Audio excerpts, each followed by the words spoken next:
우리들이 사는 집의 주방에 들어가 보면 참으로 많은 그릇들이 놓여 있습니다. 그릇의 재질과 크기와 종류도 얼마나 다양한지 몰라요. 그래서 사기로 만든 그릇이 있는가 하면 또 나무로 만든 그릇이 있고, 노수로 만든 그릇이 있는가 하면 또 플라스틱으로 만든 그릇도 있습니다. 그리고 그 안에 담는 내용물에 따라서 밥을 담으면 밥그릇, 국을 담으면 무슨 그릇? 국그릇, 그리고 반찬과 양념을 담는 그런 그릇도 있습니다. 그런데 그 많은 그릇들 중에는 잘 진열되어서 1년에 한 번쯤 주인이 그것을 내어서 쓸까 말까 하는 그릇도 있지만은 참으로 주인의 손에 이제는 익숙해져서 주인의 손에 자주 유익하게 쓰임받는 그러한 유용한 그릇들이 있습니다. 오늘 본문에도 그릇의 이야기가 등장합니다. 금그릇과 은그릇, 그리고 놋그릇과 또 질그릇. 하지만 이것이 비단 그릇 이야기겠습니까? 우리가 성경을 보면 종종 넓게는 하나님의 나라를, 그리고 좁게는 교회를 하나님의 집으로 종종 묘사하고 있습니다. 그리고 하나님의 나라와 교회에 부름받은 하나님의 종들과 많은 일꾼들, 성도들을 바로 그릇으로 종종 표현하기도 합니다. 주방에 다양한 많은 그릇들이 있듯이 하나님의 나라와 주의 몸된 교회도 참으로 많은 주의 종들이 있고 많은 다양한 일꾼들이 있습니다. 생긴 것이 다르고 성도 다르고 자라온 문화와 배경이 다릅니다. 그런가 하면 가진 은사와 달란트도 다릅니다. 오늘 저와 여러분은 하나님의 나라에서, 그리고 주의 몸된 교회에서 어떤 그릇이며 어떻게 쓰임을 받고 있습니까? 성경을 보면 역사의 무대 위에 헤아릴 수 없는 정말 수많은 사람들이 역사 위에 등장하지만, 어떤 사람들은 하나님의 손에 붙들려서 주옥과 같이 쓰임을 받고 한 세대에 정말 하나님의 손에 붙들려서 주옥과 같이 그 쓰임 받는 사람들이 있는가 하면, 어떤 사람은 그를 향한 하나님의 목적과 비전도 알지 못한 채 그저 지나가고 사라져가는 그런 인생들도 있습니다. 하나님의 나라에 또 주의 몸된 교회에 부름받은 저와 여러분이, 그리고 우리 은혜 비전 공동체가 정말 귀하게 쓰임받는 그릇이 될 수 있기를 주의 이름으로 축원합니다. 그렇다면 귀하게 쓰임받는 그릇이란 어떤 그릇을 말하는 것입니까? 첫째로 그것은 주인의 쓰심에 합당한 그릇입니다. 따라서 해보겠습니다. 귀하게 쓰임받는 그릇은 주인의 쓰심에 합당한 그릇입니다. 저와 여러분이 가지고 있는 믿음이란 조용히 생각해 보면 하나님의 주권을 인정하는 것에서부터 비롯됨을 우리는 깊이 인식할 필요가 있습니다. 주님의 주권을 내가 알고 이것을 겸손하게 인정하고 그 앞에 내 자신을 빈 마음으로 드리는 바로 그 사람, 자신을 그렇게 주님께 내어드릴 때 주님이 마음대로 쓸 수 있는 그릇이 되고 그 사람이 바로 귀한 일꾼이 되는 것입니다. 에레미야 18장 3절과 4절의 말씀을 우리 함께 읽어보도록 하겠습니다. 내가 토기장이의 집으로 내려가서 본즉 그가 농로로 일을 하는데 진흙으로 만든 그릇이 토기장이의 손에서 파상하며 그가 그것으로 자기 의견에 선한 대로 다른 그릇을 만들더라. 아멘. 하나님께서 에레미야에게 명령하셔서 에레미야가 지금 토기장이의 집으로 갔는데, 이 토기장이가 자기의 어떤 목적과 의도가 있어서 그릇을 빚어가는데, 이 그릇을 빚어갈 때 목적과 의도대로 나오지 않고 이 그릇이 전혀 다른 모양으로 흐트러진 그런 모양새로 나오면 이 토기장이가 그 그릇을 이무적으로 그것을 깨뜨리고 자기의 뜻에 맞는 그릇을 자기가 또 새롭게 만들더라 하는 것이죠. 에레미야가 이것을 조용히 지켜보고 있을 때 하나님께서 또 하나 들려주시는 말씀이 바로 이 말씀이었습니다. 6절의 말씀도 우리 함께 봅니다. 나 여호와가 이르노라. 이스라엘 족속아, 이 토기장이 하는 것 같이 내가 능히 너희에게 행하지 못하겠느냐.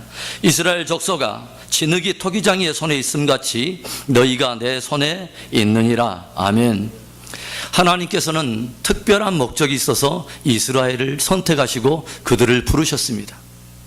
하나님께서는 그 이스라엘을 통해서 모든 민족과 열방이 그들을 통해서 하나님을 알게 되기를 원하고, 그들을 통해서 하나님을 어떻게 예배하고 섬기는가를 알게 되기를 원해서 하나님은 이스라엘 백성을 왕같은 제사장들이요, 거룩한 나라요, 하나님의 소유된 백성으로 특별하게 부르셨다는 것입니다.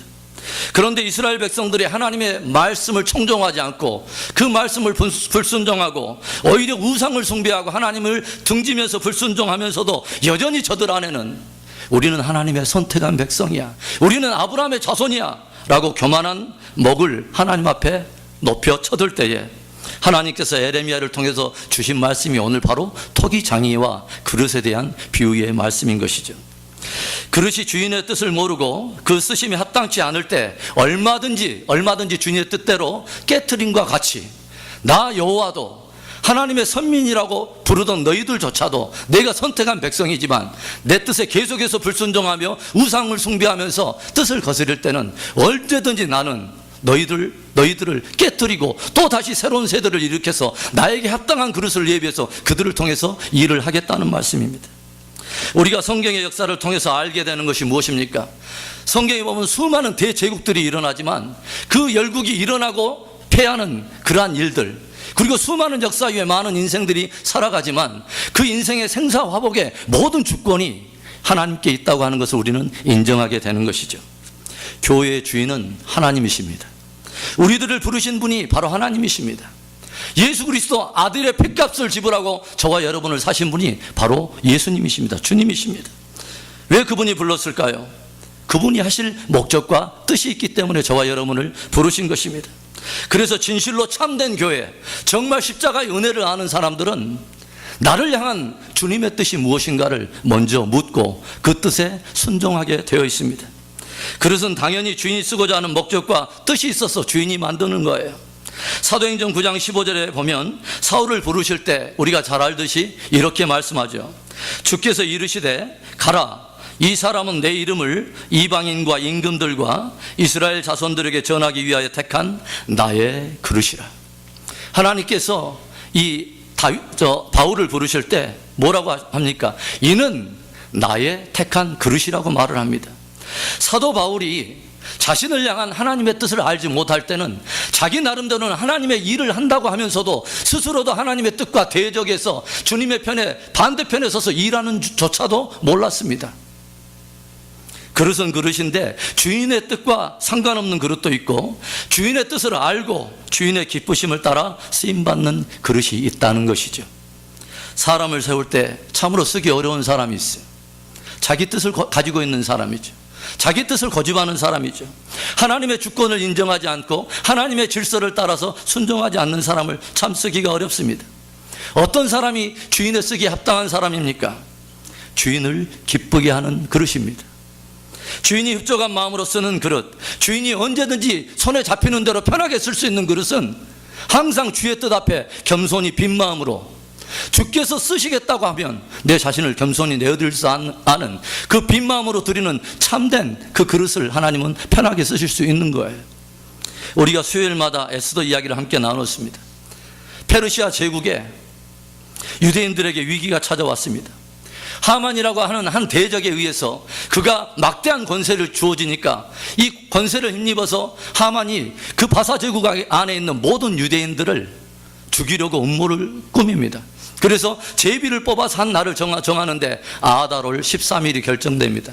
그날은 그 조서에 따라서 합법적으로 바사 제국 안에 있는 모든 유대인들을 도륙해도 좋다고 하는 그 왕의 인이 찍혀진 바로 그러한 조서인 것이죠.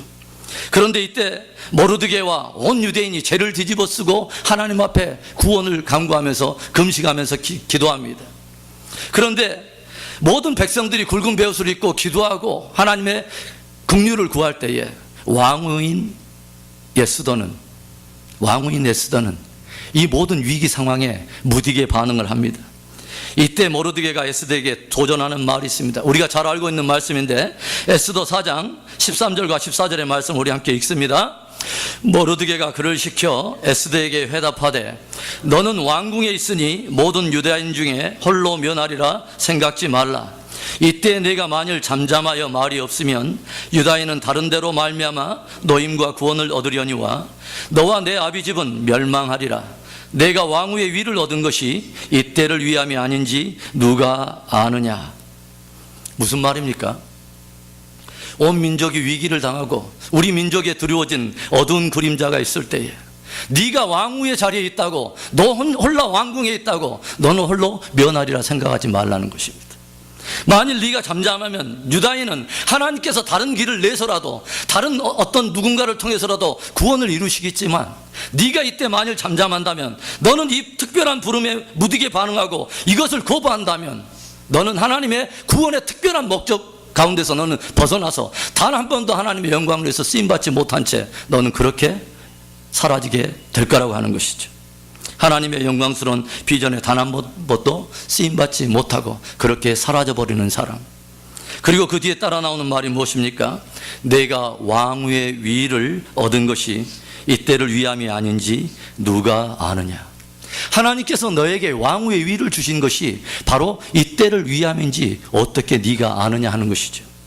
너의 축복에만 반응하지 말고 너에게 축복을 허락하신 그 축복의 이유를 묻고 그 축복에 대한 하나님의 비전을, 뜻을 물으라는 것입니다. 왜 이스라엘을 하나님께서 그렇게 선택하셨고 그들을 왕같은 제사장이요 열방의 거룩한 나라로 부르셨는가 하는 그 이유를 물어보라는 것입니다. 왜 너를 왕으로 세우고 그 축복의 자리에, 이 위기의 상황에 그렇게 앉혔는가를 생각해 보라는 것입니다. 축복에만 반응하지 말고 축복의 이유를 묻고 주인의 뜻을 물어보라는 것이죠. 이 모르드게의 도전에 에스더는 왕후의 옷을 벗어 던지고 모든 모르드게와 또 유대인들이 함께 금식하는 자리에 함께 굵은 베옷을 뒤집어 쓰고 기도하기 시작합니다. 그리고 에스더가 겸손히 자기의 자리를 벗어나서 금식하며 굵은 베옷을 입고 하나님 앞에 기도할 때 이 바사 제국 안에 있는 영적인 기류가 변하면서 그날에, 제비 뽑던 그날에 온 유대인을 도륙하기 위로 합법적으로 조서가 쳐지고 왕의 인이 쳐진 바로 그날에 오히려 유대인들이 대적들을 도륙하고 큰 대반전의 승리를 거둔 바로 그날이 부림절인 것입니다. 그래서 참된 성도란 인생의 주인이 바뀐 사람들을 우리는 성도라고 말을 해요. 예수 그리스도의 핏값 때문에 나를 기꺼이 그 핏값을 주고 사신 그 하나님 앞에, 그분이 이제는 나의 인생의 주인이 되어버린 바로 그 사람들이 주님의 사람들입니다. 저와 여러분은 적어도 아버지여 내 뜻대로 마옵시고 아버지 원대로 하기를 원합니다 했던 바로 그분을 나의 주 나의 하나님으로 고백하는 사람들이, 그분의 핏값으로 우리는 사신바 된 사람들이. 그래서 그런 사람들, 그런 주의 사람들은 이런 노래를 부릅니다. 내 주여 뜻대로 행하시옵소서. 온 몸과 영혼을 다 주께 드리니 이 세상 고락간 주 인도하시고 날 주관하셔서 뜻대로 하소서. 우리 찬송가 431장인데 1절만 우리 함께 불러보겠습니다. 조용히 생각하면서 주님 앞에 드려지는 내 고백이 될 수 있기를 바랍니다.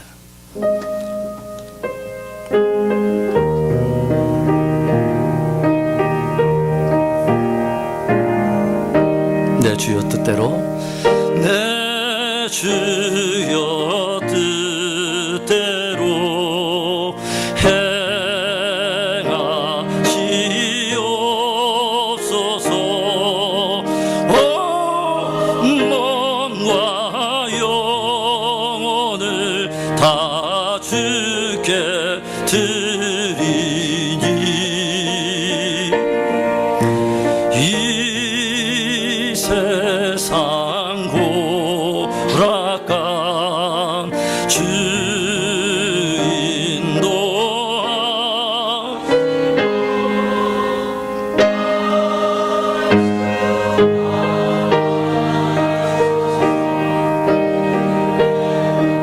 우리 한 번만 더 합시다. 내 주여 뜻대로 행하옵소서. 우리 가슴에 손을 얹고 다시 한번 부를까요? 주여 뜻대로 행하시옵소서. 온 몸과 영혼을 다 주께 드리니 이 세상 고락간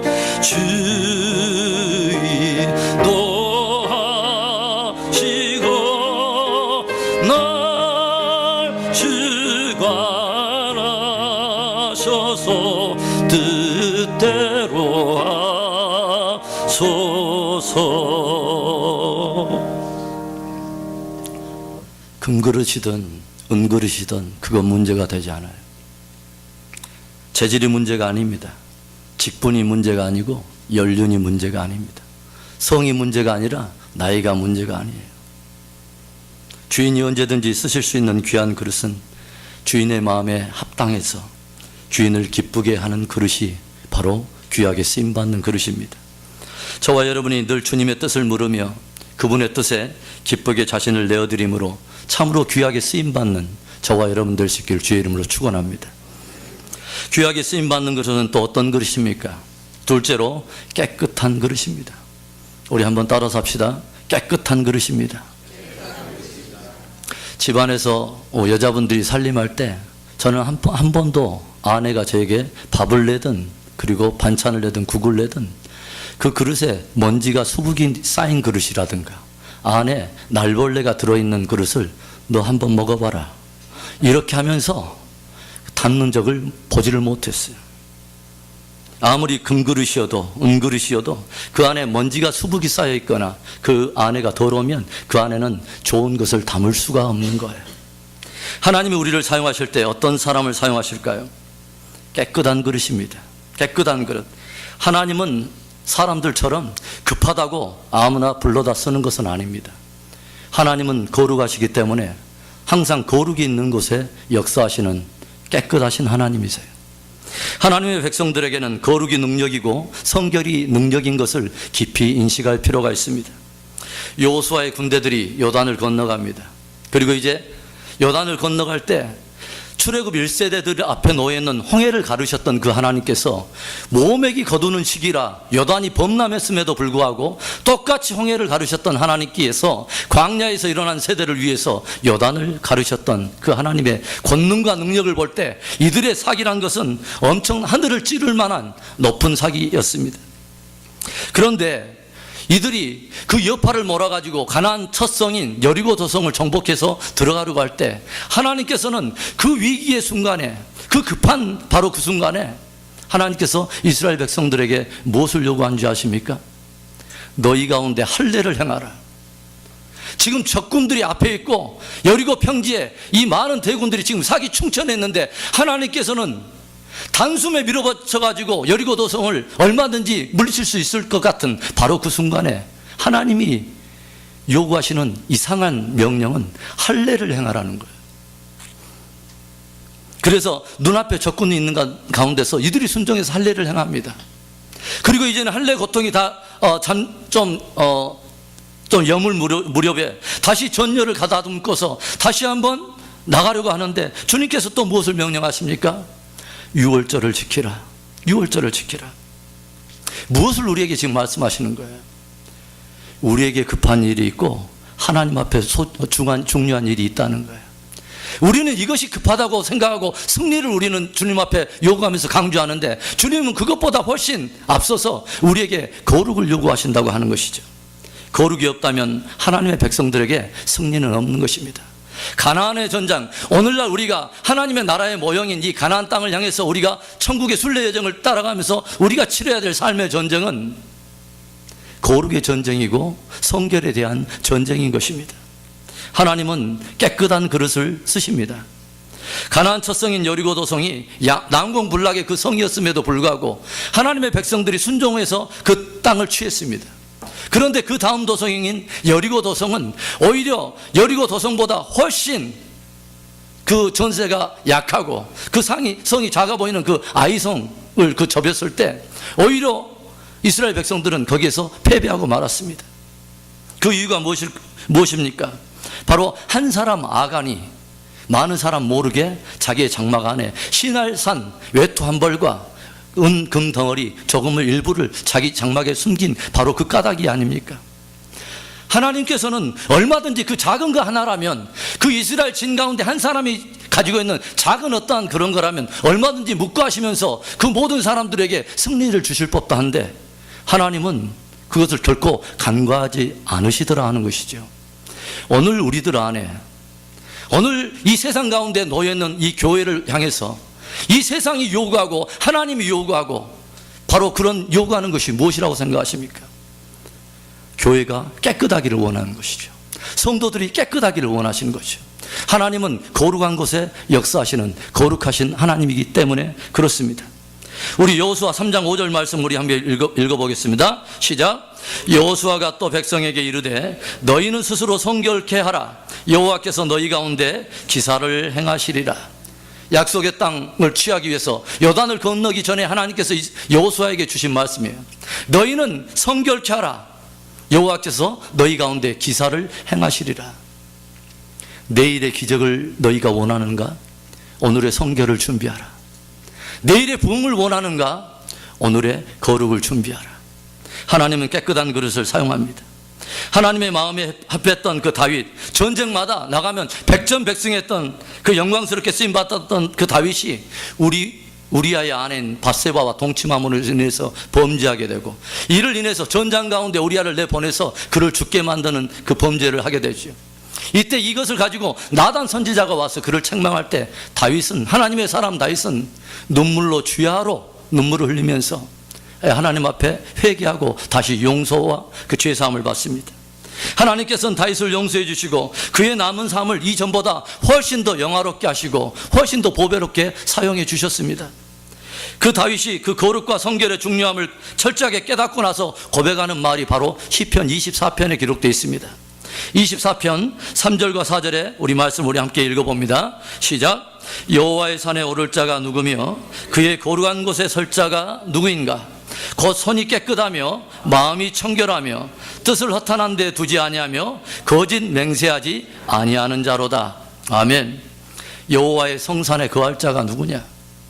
나 여호와와 함께 일할 만한 자가 누구냐? 바로 손이 깨끗한 자여야 한다는 거예요. 마음이 청결한 자여야 한다는 거예요. 그가 거짓 맹세를 하지 않는 자여야 한다는 것입니다. 이방 땅의 포로로 끌려갔지만 다니엘과 그의 세 친구들은 스스로 왕이 주는 진미로 인해서 자기들을 스스로를 더럽히지 않았습니다. 어떻게 보면 이방 땅에 와 있는 포로에게는 굉장한 특권이요 기회가 주어진 것입니다. 어떻게 보면 출세의 길이 열릴 법한 굉장한 특별한 그 왕의 대접이 있었던 것이죠. 그러나 그것으로 인해서 스스로의 영혼을 더럽히지 않고 하나님 앞에 정결함과 거룩함을 지켰습니다. 그러자 하나님께서 이 다니엘을 어떻게 축복하십니까?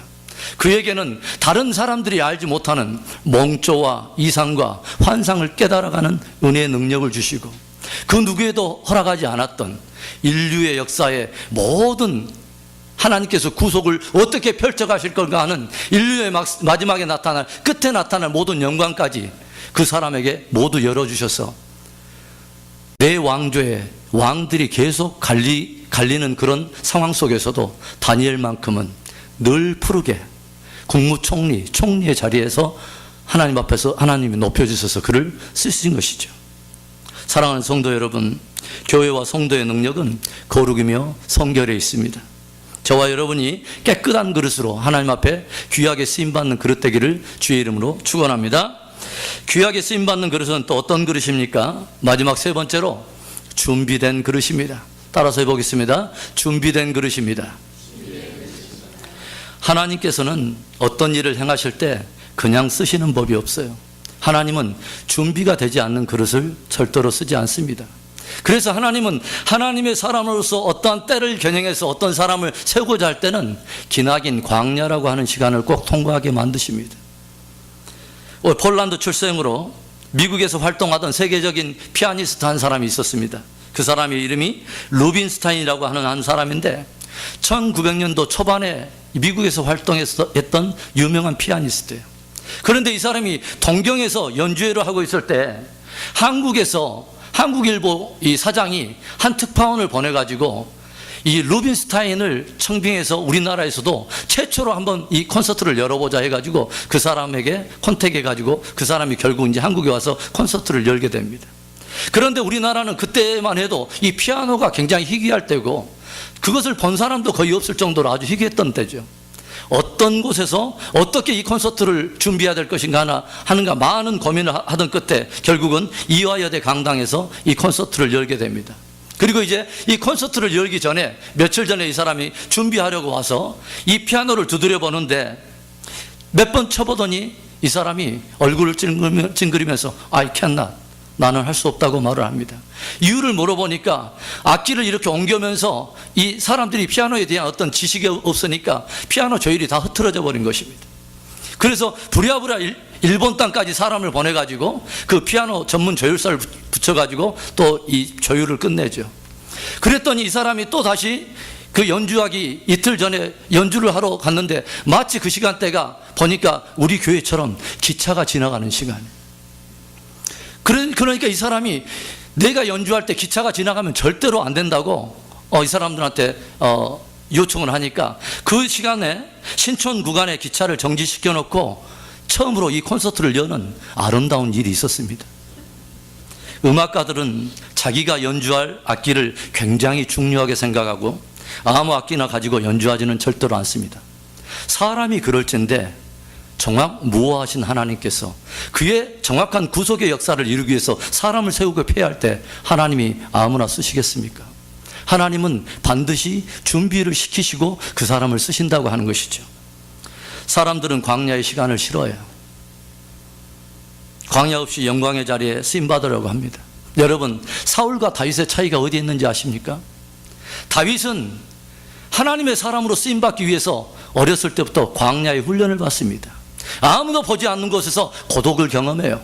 아무도 알아주지 않는 곳에서 하나님의 잣대 위에서 충성을 훈련을 받아요. 아무도 보지 않는 곳에서 자기 인생에 어려서부터 고난이라고 하는 것을 경험하고 고독을 경험하면서 그것을 하나님 앞에 시로 고백하면서 하나님을 광야에서 예배해요. 아무도 보지 않는 곳에서 예배자의 훈련을 받아요. 그런가 하면 그가 이제 사무엘이 와서 기름 부음을 받고 나서도 그에게 곧장 멸류관이 주어진 것이 아닙니다. 무려 13년 동안 광야를 전전긍긍하면서 얼마나 많이 도망을 다니면서 생명의 위협을 받습니까?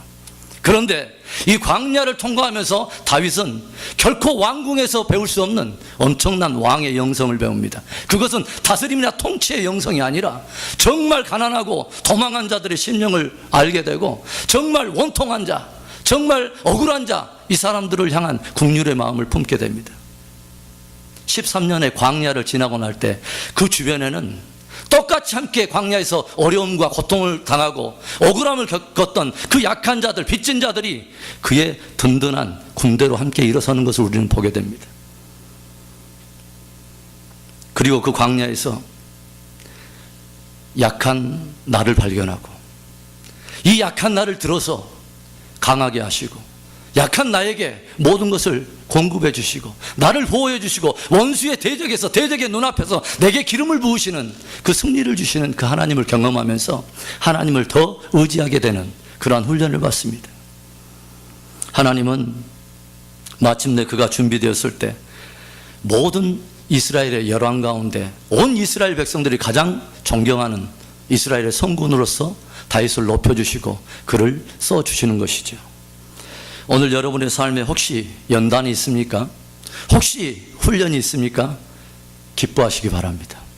내 삶을 정말 정금같이 연단해서 보배로운 일과 보배로운 때에 어떤 사건을 위해서 저와 여러분을 훈련시키고자 하는, 아름답게 쓰시고자 하는, 선한 일에 예비하고자 하는 하나님의 뜻이 있는 줄로 믿습니다. 그런데 사울은 어때요? 사울은 똑같은 왕입니다. 기름을 부음을 받았습니다. 그런데 사울에게는 광야가 없어요. 사울에게는 광야가 없습니다. 훈련이 없습니다. 사울의 인생을 보세요. 예배가 없습니다. 묵상 없습니다. 기도가 없습니다. 아무런 준비도 없이 왕이 된 이 사울은 결국 평생을 질투에 사로잡혀서 다윗을 죽이려고 온 군대와 나라를 동원시키면서 그렇게 평생을 허비하다가 결국은 자살로 자기의 생을 마감하는 것을 우리는 보게 됩니다. 하나님은 모세를 40년 동안 광야에서 훈련시키고 이스라엘의 지도자로 쓰십니다. 하나님께서는 노아를 그렇게 준비시키고 쓰십니다. 세례 요한은 이스라엘에 나타나기까지 빈들에서 역시 하나님의 사람으로 준비되는 것을 우리는 보게 됩니다. 저와 여러분도 준비해야 쓰임을 받을 수 있는 것입니다. 프랑스에 발자크라고 하는 사람이 키가 작고 아주 못생긴 사람 한 사람이 있었는데 늘 스스로 열등감이 있었다고 합니다. 왜 나는 이렇게 키가 작지? 왜 나는 이렇게 못생겼지? 그래서 이 사람 자기의 그 작은 키를 커버하기 위해서 요즘 같은 경우는 굽을 딱 높여갖고 깔창을 딱 이렇게 댈 텐데 이 사람은 그 당시에 그냥 최초로 이렇게 굽을 완전히 높여가지고 그런 신발을 신고 다녔다고 그래요. 그리고 바지로 그 높은 그 굽을 딱 가리고 그래서 돌아다니면서 제법 큰 키처럼 보이는 것은 좋은데 많은 사람들한테 늘 긴장하는 것이죠. 그리고 높은 굽을 신고 있으니까 제대로 자유하면서 이렇게 뛰지 못하니까 항상 긴장해야 하는 것입니다. 그러던 발자크가 어느 날 갑자기 그런 깨달음이 왔습니다. 내가 지금까지 지금 뭘 하고 있는 거야? 왜 저 사람들의 눈을 나는 그렇게 의식하고 있는 거지? 내가 키가 작은 게 어쨌다는 거야? 내가 못생겼다는 것이 어쨌다는 거야? 그리고 나서 높은 굽의 구두와 이 대했던 모든 것들을 다 벗어버리고 그리고 그때부터 이 사람이 책을 읽기 시작하는데 하루에 16시간씩을 투자하면서 부지런히 자기 자신을 위해서 책을 읽으면서 실력을 쌓아갑니다. 하루에 16시간씩 공부하면서 실력을 쌓더니 그는 마침내 프랑스의 대문호가 되었습니다. 키가 작든 크든 그것이 문제가 아닌 것이죠. 그가 금그릇이든 은그릇이든 그게 문제가 아닌 것이죠. 참된 실력과 영성이 겸비된 사람은 언제든지 쓰임을 받을 수 있는 것입니다. 많은 사람은 기회를 잡으려고 쫓아다녀요. 기회가 누구의 것일까요? 기회는 신뢰과 영성을 겸비한 사람의 것이에요. 하나님이 적절한 때 그 사람을 쓰고자 하는데 훈련되지 않았어요. 연습되지 않았어요. 그러면 쓸 수가 없는 거예요. 그럼에도 쓰는 경우는 굉장히 특별한 경우예요. 하나님께서 이방 왕인 고레스를 썼습니다. 그런데 이 고레스가 훈련돼서 하나님 앞에 쓰임 받았냐? 그게 아니에요. 느부갓네살이라고 하는 한 왕도 쓰십니다. 그럼 훈련돼서 쓰임 받았느냐? 아니에요. 여러분, 쓰임은 받을 수 있어요. 그러나 하나님 앞에 어떤 도구로 쓰임 받는가 또 굉장히 중요해요. 소를 모는 이 목동이 소를 막 치면서 막대기 하나를 씁니다. 그리고 모든 일이 다 끝나고 소를 다 쳐가지고 나중에 뭐냐면 우리간에 딱 넣은 다음에는 이 막대기를 어디에다 쓸 것 같아요? 결국은 아궁이에 불쏘시개에 던집니다. 그렇게 쓰임받는 도구들이 있다고 하는 것이죠. 하나님께서 어떤 사람을 쓰시는 것입니까? 바로 훈련된 사람을 쓰는 것입니다. 오늘도 저와 여러분이 주의 손 안에서 정말 잘 준비되어서 귀하게 쓰임받는 그릇이 될 수 있기를 주의 이름으로 축원합니다. 사랑하는 성도 여러분, 조용히 생각해 보세요. 저는 새벽마다 조용히 생각해 봐요. 하루를 주신 그 하나님 앞에 조용히 묵상해 봐요. 이 세상에서 가장 행복한 사람은 누구일까? 하나님 앞에 쓰임받는 사람이에요. 이 세상에서 가장 불행한 사람은 어떤 사람일까? 하나님 앞에 쓰임받지 못하는 사람이에요. 하나님은 오늘 어떤 사람을 쓰느냐? 주인의 쓰심에 합당한 그릇입니다. 깨끗한 그릇이에요. 그리고 준비된 그릇을 쓰십니다.